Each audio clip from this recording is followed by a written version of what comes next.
All right, that is set up. And let's go ahead and do that. And then let's do that.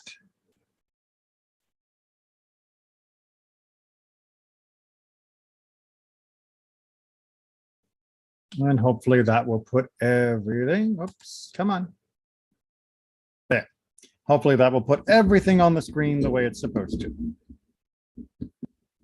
And then we'll just wait another minute and let people log in. And then we will get down to work.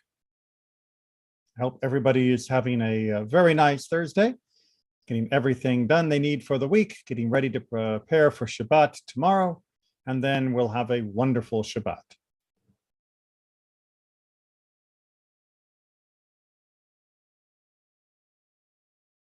All right, well, we're going to go ahead and get this underway. And this is, tonight's topic is about women. Now, of course, everything we've been talking about so far in all the previous 29 classes has all been about women, because women, men, everybody in Judaism has the responsibility of the commandments. However, as Judaism has a very long history, and as at different points in our history, the status of women has changed or been subject to debate and discussion. As always, there's debate and discussion. Sometimes it means that in the modern world, there is some confusion about the status of women and exactly what role they play in Judaism, especially with certain particular commandments and community roles. Obviously, we don't have enough time to go into everything, but I'd like to hit at least the highlights of some of the important topics.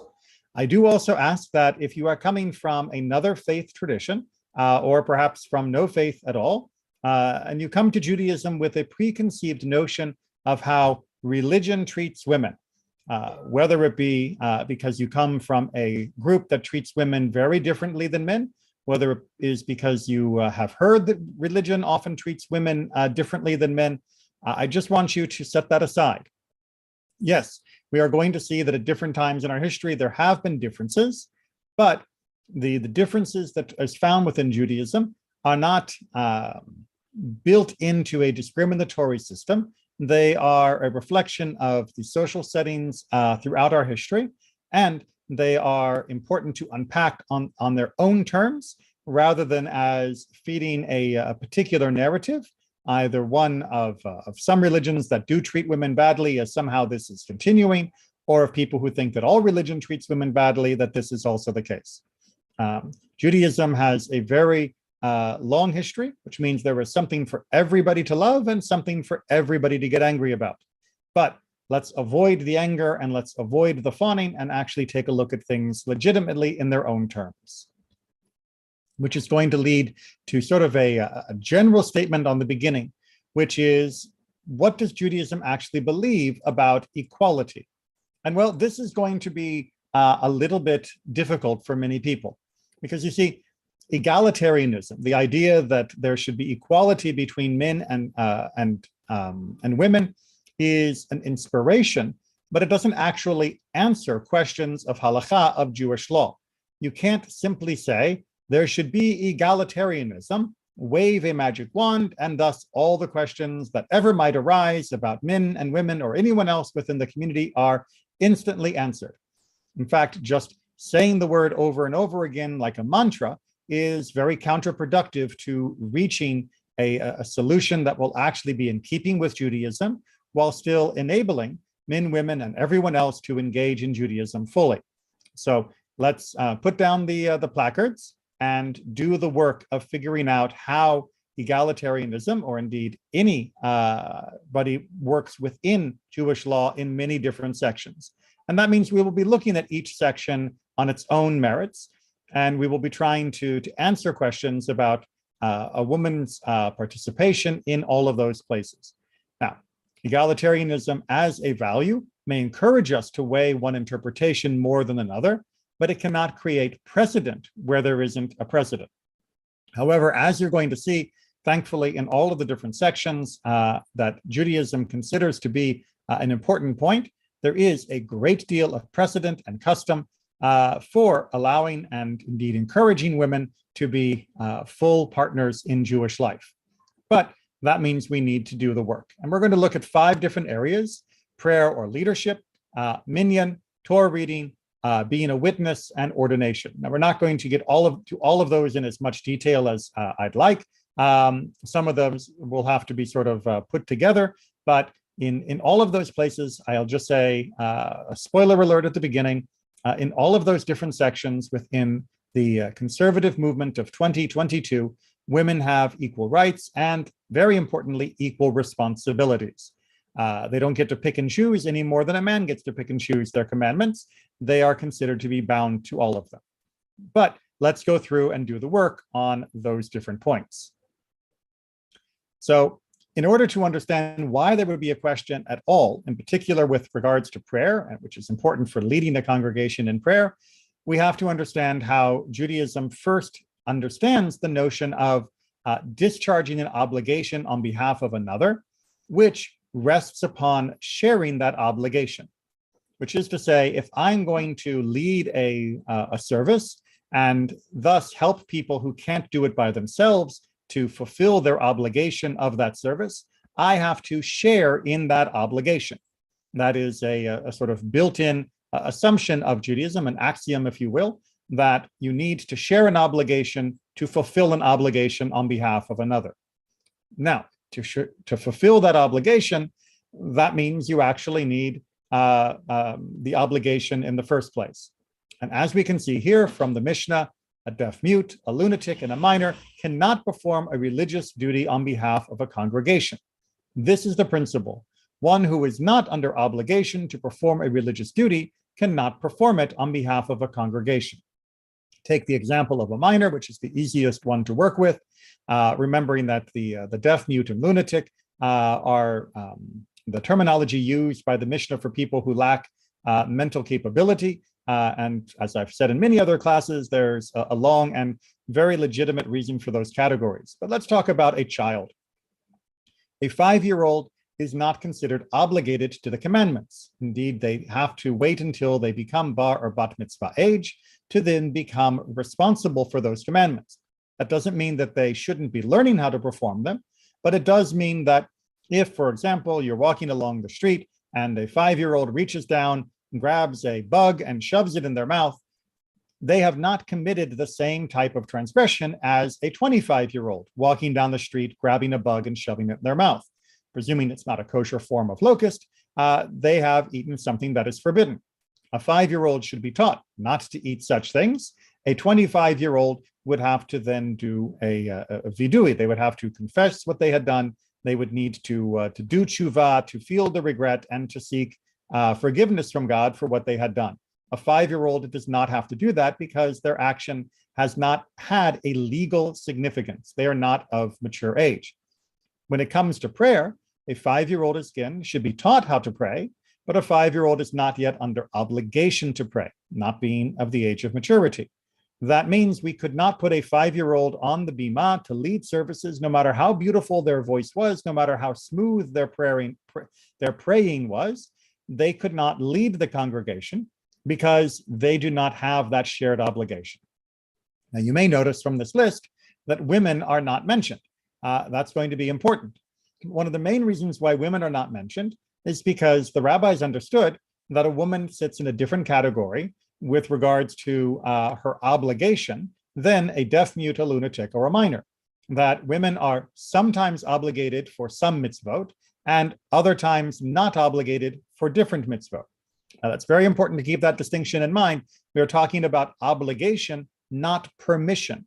There was never a question of a woman being permitted to do things that she is not obligated to do. Of course, she is allowed to do things that are not her obligation, the same way that a man can often do things that are not that he's not obligated to do, but which he wishes to undertake on his own by his own choice. But because of the rule that you must be obligated in order to fulfill on behalf of another, that obligation matters. Now, Where do we see a differentiation for obligation? Well, here we can see it also in the Mishnah.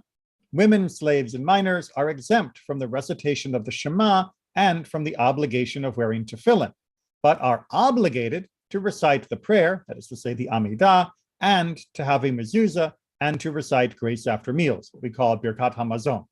Now, here you can begin to see that there are variations for these categories of people that are obligated for specific things and not obligated for other things. So when it comes to the Shema or wearing tefillin, women were not obligated in the ancient world. And when it comes to the other commandments here mentioned, prayer in general, meaning the Amidah or having a mezuzah or doing the blessing after eating, those are obligations. Why would there be a distinction? And where is this distinction rooted? Well, as it goes on to discuss in the Talmud, with regards to the Shema, why are women not obligated? And why are we bothering to say this? Well, because it seems to the authors of the Talmud that it would be self-evident that women are not obligated to recite the Shema. Why? Since it is a positive time-bound mitzvah, and from such mitzvot, women are exempt. A positive time-bound mitzvah is a complicated legal term, which actually is quite simple when you unpack it. There are two types of commandments of mitzvot. There are positive and negative. It has nothing to do with our attitude towards them. It's not good and bad. It is simply whether the commandment asks you to take an action, a positive commandment, or whether it asks you to not take an action, which is a negative commandment. Reciting the Shema is asking us to perform some action, the recitation. Therefore, it is a positive commandment. And it is time-bound. We say the Shema in the evening and in the morning. Those are specific times in which the commandment must be fulfilled. If you say the Shema too late or too early, it doesn't count as fulfilling the commandment. So it is a positive, a do kind of commandment, and it is time-bound at a specific moment. The rabbis believed that women, and slaves and minors for that matter, were exempt from all positive time-bound mitzvot. Again, exempt means they were not obligated. It doesn't mean they are forbidden. Why? Well, because slaves, minors, and women were often forced to perform actions on behalf of their family, which were governed by the economic reality of the day, which meant that the male property holder, and by property I mean land, was the one who actually owned the land, it being passed down generation from generation according to the division of the land. As such, women were often in a place where they did not have 100% freedom over their own calendar. They couldn't always be free at exactly the time the commandments were meant to be done. And that would mean that were they obligated to perform those commandments at those times, they would often come into conflict with the needs of the male property holders of their home. As such, to relieve them of that stress and conflict, women were given an exemption. They were given a pass. Now, note, this is an exemption because of the reality of the society. It is not an exemption because women are not worthy. It's not an exemption because women are not capable. It is an exemption to avoid strife within the community. Because women could not always be in charge of their own time due to the economic situation of 3,000 years ago, it meant that they should not be encumbered by an obligation which they could not always be expected to fulfill. Men, on the other hand, while still sometimes being vulnerable to the economic fluctuations of life, had more options and more control, and thus they were not given that exemption. They were expected, one way or another, to make sure that they were fulfilling these positive time-bound commandments. Do note that a negative commandment, a thou shalt not, the don't do it commandments, are always an obligation upon everyone. You can't say, I'm allowed to murder because my husband told me to. That doesn't fly. Everybody is still bound by all of the negative commandments, no matter what type. And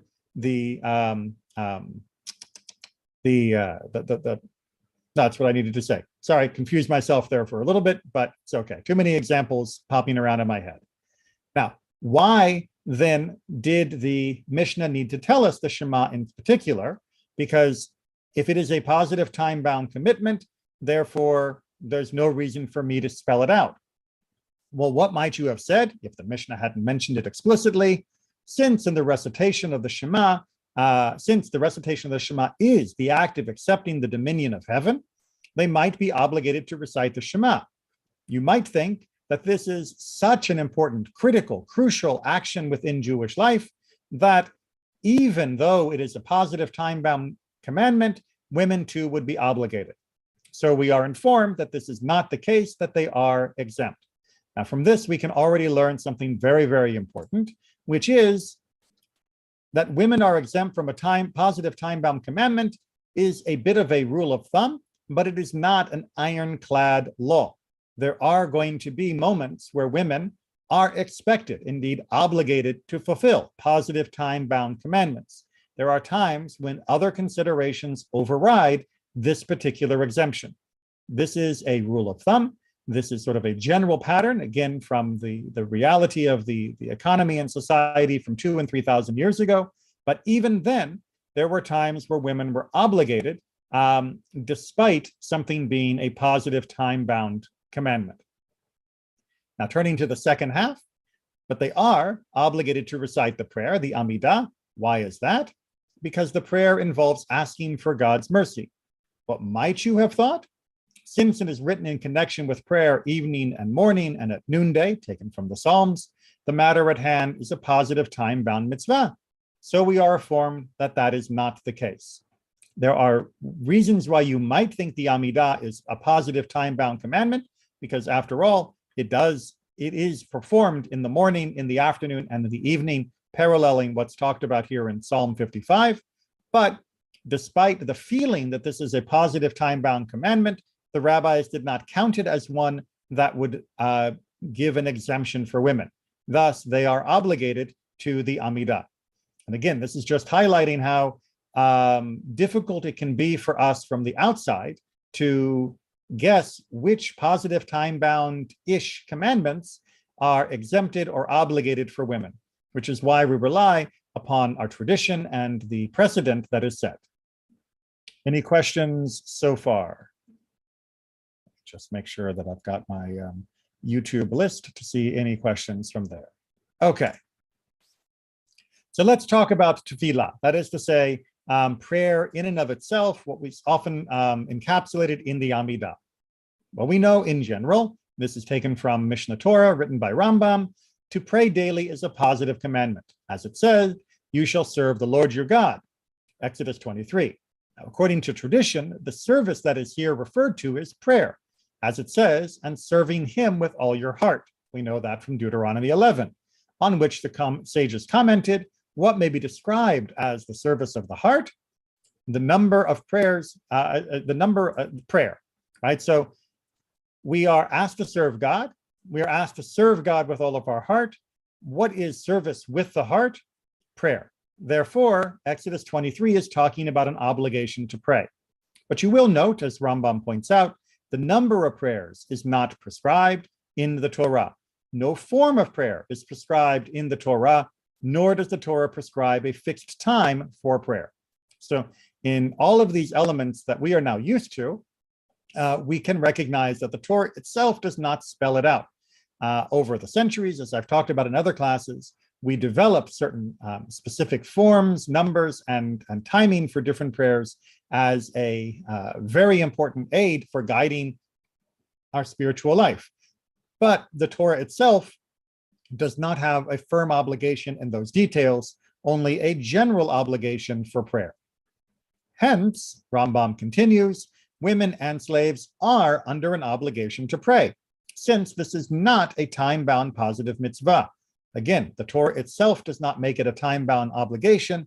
Therefore, even though we now pray in a pattern that is connected to time, that does not change the Torah's obligation. The Torah's obligation is not time-bound. It is merely a general positive commandment, and thus women are obligated.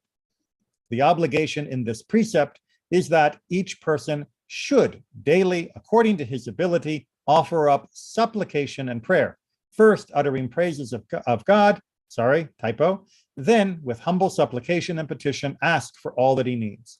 and finally offer praise and thanksgiving to the Eternal for the benefits already bestowed upon him in rich measure.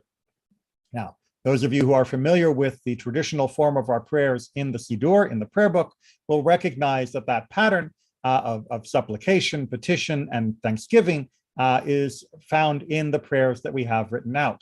But what Rambam is pointing out is that technically, if a person was unable to pray, they were illiterate, for example, and couldn't follow the Siddur itself and hadn't memorized its form, that if they followed this basic structure, they would have fulfilled the duty that the Torah is asking us to fulfill, the duty of prayer. And obviously then we can still be reminded that women share completely in this obligation, even in the days of Rambam, which I will remind you are 1,000 years ago. For further evidence of women being bound together by this obligation, we can turn to Deuteronomy 31, where we see the command to gather, hakel, all the people. And the Torah is explicit, men, women, children, and the strangers in your community, that they may hear and learn to revere the Lord your God. Thus, as we see from Magen Avraham, a woman is obligated to hear the reading of the Torah. And even though the reading was ordained for the purpose of Torah study, and women are not bound by the commandment of Torah study, it is nevertheless a commandment to listen, just like the commandments of Hakel, which is binding on women. But we may say that even though they are not obligated, they are still counted toward the number. And it is so stated in Tosafot at the conclusion of Rosh Hashanah. So just to make sure we have this clear, that when it comes to the Torah reading, you may think that women are not obligated, since Torah study is not an obligation in the eyes of our tradition for women. But taking from the precedent of Hakel, we see that women indeed are obligated to come and participate in the formal reading of the Torah, and even to be counted towards that number. We'll talk more about the number of people involved in the Torah reading in just a second. But in Masechet Sofrim, it is written, women are under the obligation to listen to the reading of the Torah the same as men, and it is a commandment to translate for them so they understand. Thus far, his words. Meaning that if women are present and they don't know the Hebrew well enough while the Torah is being read, then they are obligated to put in a translator, a maturgaman, even if it is only the women that require the translation, because it is not a perk, it is not a kindness, it is not a convenience, it is a commandment that they be able to hear it, and thus the community is obligated to make sure that the Torah's words are accessible to the women, just as they are obligated to make sure the Torah's words are accessible to the men. Now, he then goes on to say in his final own conclusion, but here in our communities, the practice of women is to go outside.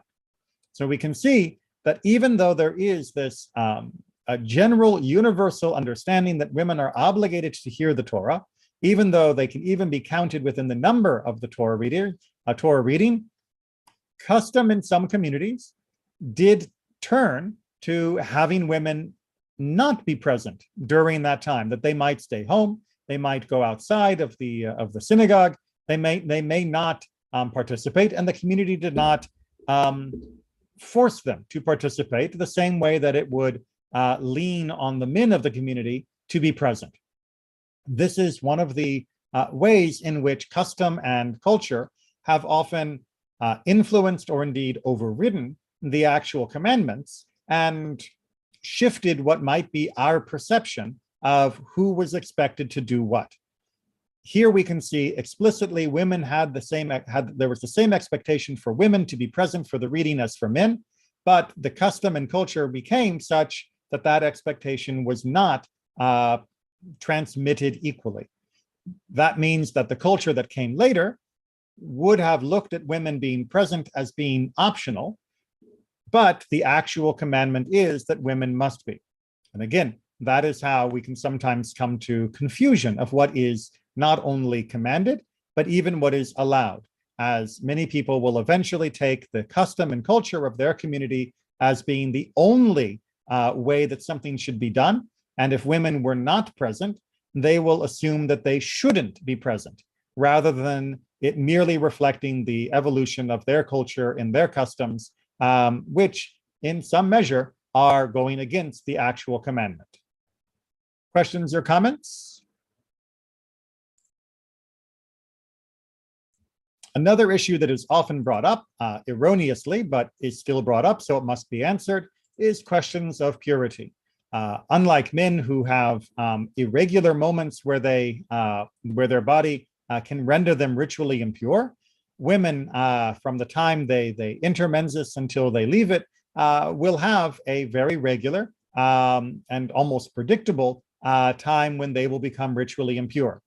Some people will then hypothesize that maybe a person who is ritually impure should not be allowed to read from the Torah.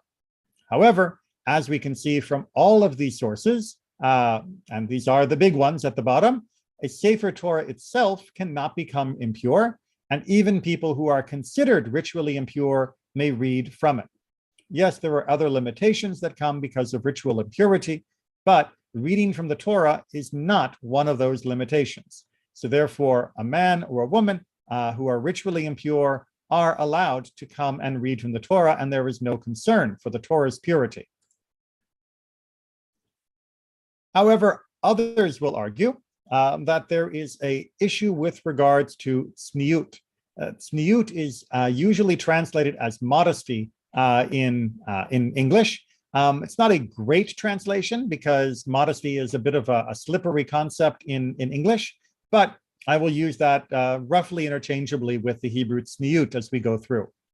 There are people who are opposed to women leading prayer or reading the Torah because of this concept of modesty, this concept of tzniut. How do they get this idea? Well, they read and in some ways misread sections of the Talmud and then later Jewish law.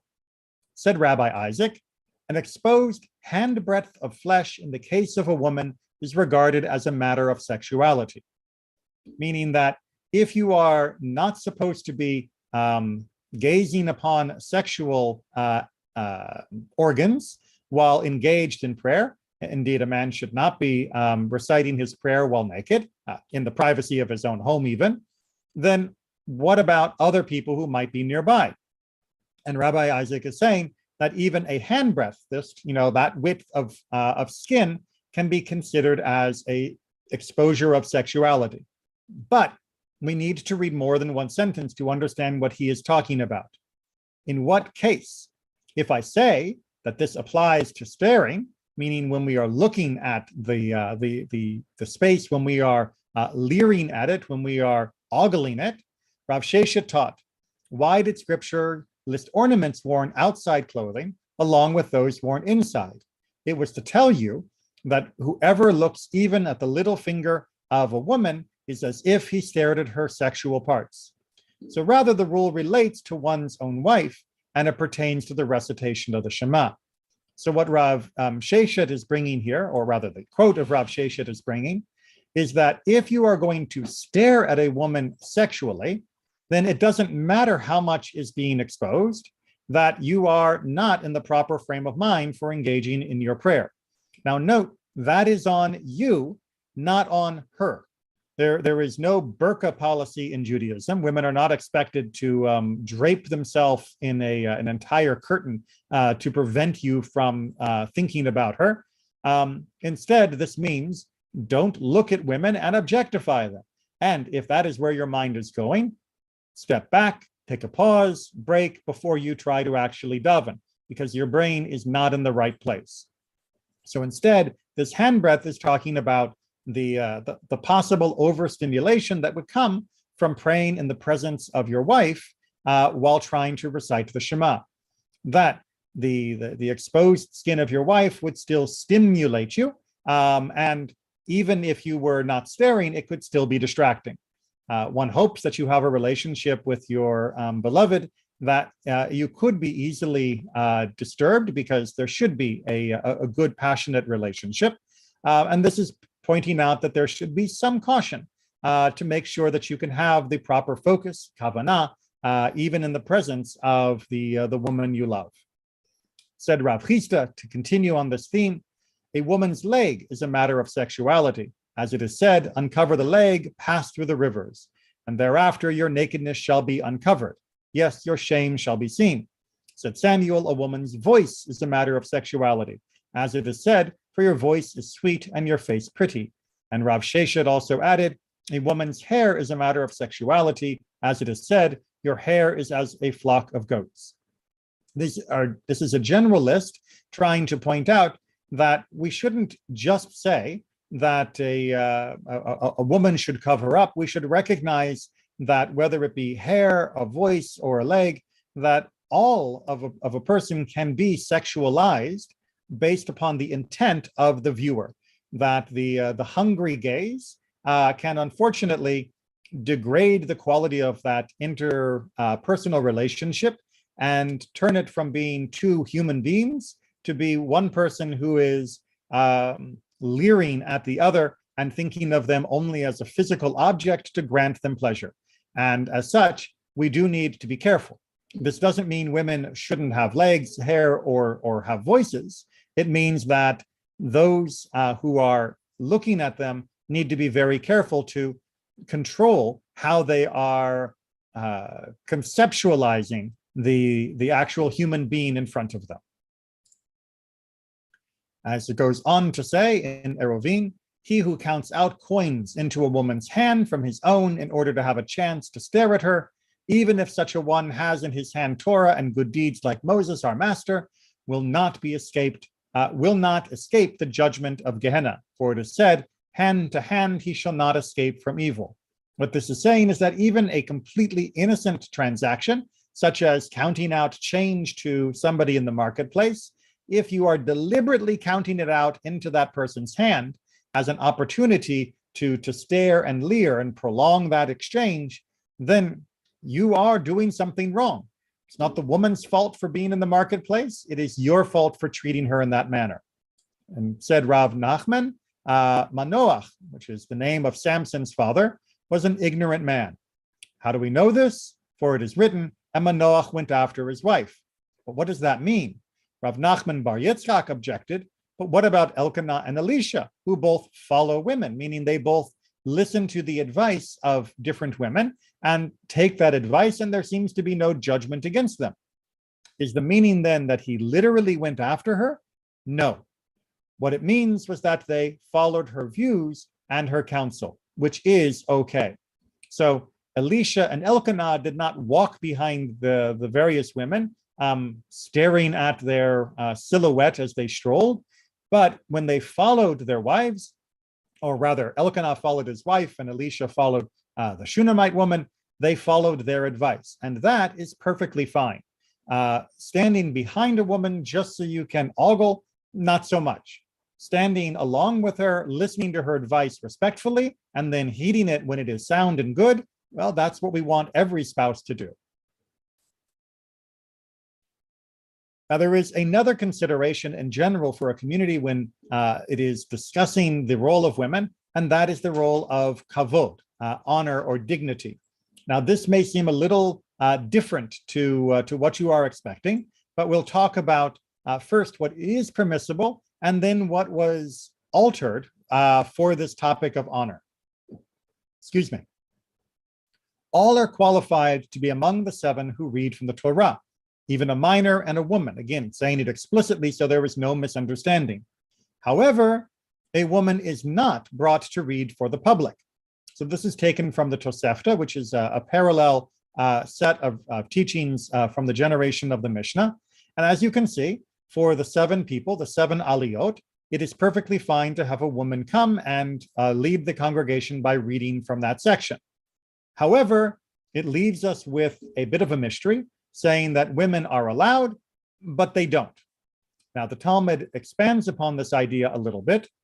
All are qualified to be among the 7, even a minor and a woman. Only the sages said that a woman may not read in the Torah because of the honor of the congregation, this kavod.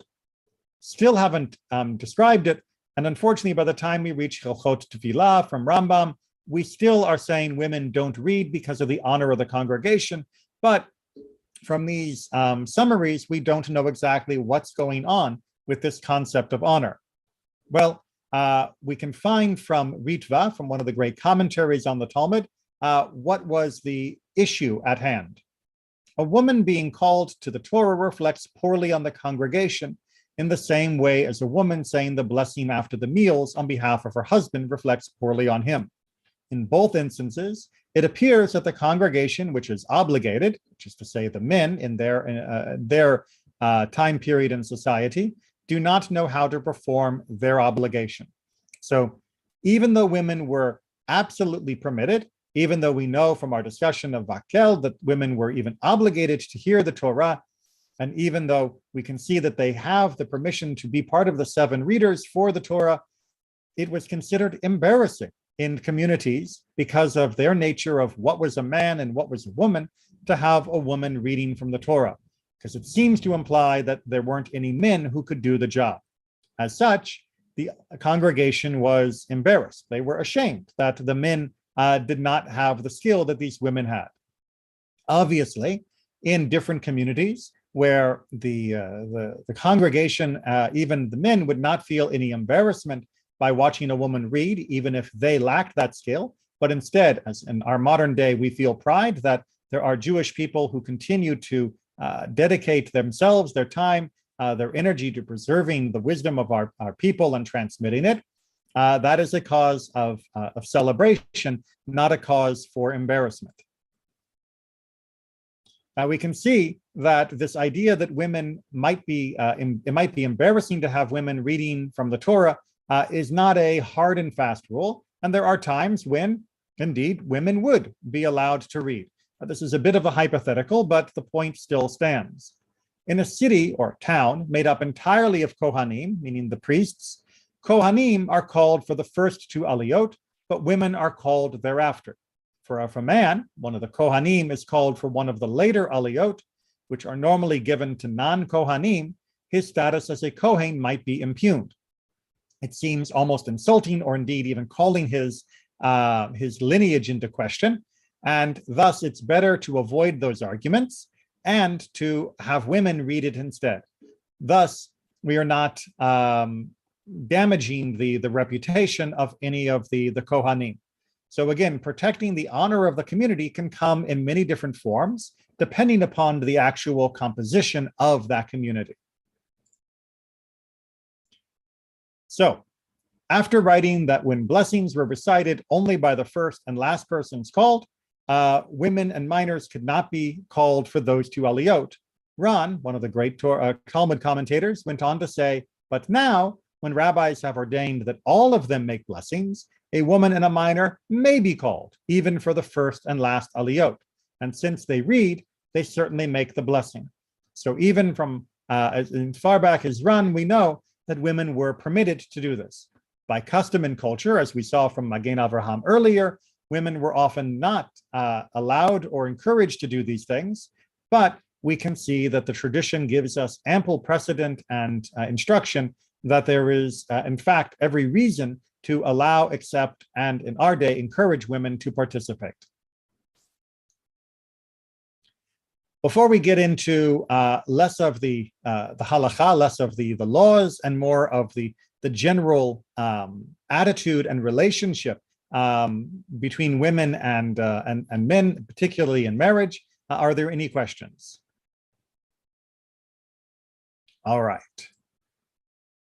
Said Rav Yehuda, one should always make certain that there is ample grain in his household. For strife is commonplace only in the household on account of matters concerning grain. He makes peace in your borders. He fills you with the best wheat, taken from Psalm 147. So this is reminding us that if you want to have a good relationship at home, get your finances in order. Work together with your spouse. Make sure that you are living within your means, and you can create a great foundation to allow peace to be in your house. But more than just that, said Rav Papa, that is in line with what people say. When the barley is all gone from the pitcher, strife comes knocking at the door, meaning that poverty will create a great deal of anger within the home. Said Rav Chelbo, a man should always be meticulous about the honor to his wife, for a blessing is abundant in a man's household only on account of his wife. How do we know? And he treated Abraham well for her sake, her being Sarah, Abraham's wife. This is in line with what Rabbah told the people of Mehoza value your wives so that you may be rich. So you may think that keeping the grain in your house is just a matter of working harder in the field, but in addition to working hard, it is also about having proper respect and care for your spouse. Said Rav Chisda, a man should never cast too much fear on his household. For as to the concubine of Gibeah, the very, very tragic story in Judges 19, her husband cast too much fear on her. There are those who say he found both a fly and a hair in his dish. The fly was an accident, but the hair was deliberate. In the end, this caused the death of how many tens of thousands of Israelites? So Rav Chisda is reading into the story in Judges 19 of the concubine who fled from her espoused, that he had treated her so harshly. He is reading in that it was probably done over a minor incident, and that yes, a person is allowed to be upset if somebody deliberately puts hair in their food, but to respond in a way that is not so angry, so hurtful, so hateful, or God forbid, violent. That doing so is an anathema to Jewish life and will come back to cause harm not only to the person who does it, but to the community as well. Said Rav Yehuda, said Rab, whoever casts too much fear on his household will ultimately commit the three mortal sins of illicit relations, murder, and profanation of Shabbat. Rami Bar Chama said that Rav Asi said, it is forbidden for someone to rape his wife, and he that hastes with his feet sins, taken as an allegory for being overbearing in intimate relations. And said Rav Yehoshua Bar Levi, whoever rapes his wife will have unworthy children. Said Rav Ika Bar Hinina, what verse of scripture makes that point? Also without consent, the soul is not good, a version of Proverbs 19. So what is being taught here is something that it took until the 20th century for Western society in the United States to catch up to, that a wife needs to consent to intimacy with her husband, that if he does not have her consent, that it is tantamount to rape. Now, we may wonder, why does Rabbi Joshua and Rav Ika, why do they give this other explanation that if a person has relations with their wife by force, that the children will be unworthy? That is because for some men, the only way to dissuade them from behaving in such a terrible way is to cause to threaten them with an outcome that would be terrible for them. They might not care about their wife, obviously, by their attitude, but men did care about their children, because this is in the day where children were part of the man's heritage and would be there to support him in his old age, and they would want to make sure those children were raised well. I know that it beggars belief that a person would care about having worthy children while still considering treating their wife so terribly, but people can be complicated creatures, and the rabbis wanted to use every tool at their disposal to try and dissuade people from behaving so horribly. But that doesn't mean that intimacy itself is a problem. Indeed, intimacy is a perfectly normal, natural, and should be enjoyable part of the relationship between husband and wife. Here, Meiri, the great scholar from the Middle Ages, comments on the Talmud. Although intercourse was reserved for the night, meaning in general, if because of one's nature one finds himself forced to sleep at night and ought not be aroused or excited, or if the woman's nature is such that she is overtaken by sleep at night and is not receptive at that time, one is permitted to have intercourse during the day with due modesty. This is not something you should just be, running around and doing in your field, in order that intercourse be performed with acceptance and love and not by force. If one or the other of the couple is not able to enjoy the intimacy at night, the other should not force the issue, but they should find a mutually acceptable time where they can enjoy each other's company and do so in a way that is accepting and loving for both of them. Likewise, now taken from the Tosafot, again, one of the collection of medieval commentators, it, meaning intercourse that cannot lead to a discharge in the usual place, meaning intercourse that cannot lead to impregnation is not considered like the act of Er and Onan, the two children of Judah who refused to let Tamar become pregnant, unless it is his intention to destroy the seed, and it is habit to always do so. However, if it is occasional and the desire of his heart is to come upon his wife in an unusual way, it is permitted. Again, of course, with her consent and receptivity. There is a great spectrum of joy that can happen between husband and wife. It can happen both within the intimate relations. It can happen by being respectful and honoring each other. It can happen by listening attentively to their needs and hearing their advice to guide the household in all of its ways. Really, women are meant to be co-equal partners throughout Jewish life. Yes, in the past, there were certain limitations due to the nature of the economy and in particular property ownership. But those limitations are now part of the past, as our society has now allowed women to have much greater freedom and much greater independence. This is a blessing, as it encourages men to actually look at their wives and women in general in a more equal way and to respect them more deeply. It means they can no longer rely upon the inequalities of the economy to dominate and sometimes even abuse their spouses, but instead should recognize that both parties are always free to come or to go. And as such, we all have a responsibility to work to maintain a good relationship that causes health and happiness and is founded on love between all the members. Any questions then on our topic for tonight? All right, then we will wrap it up for tonight. And I will see everybody, well, hopefully over Shabbat. If not over Shabbat, then next week sometime.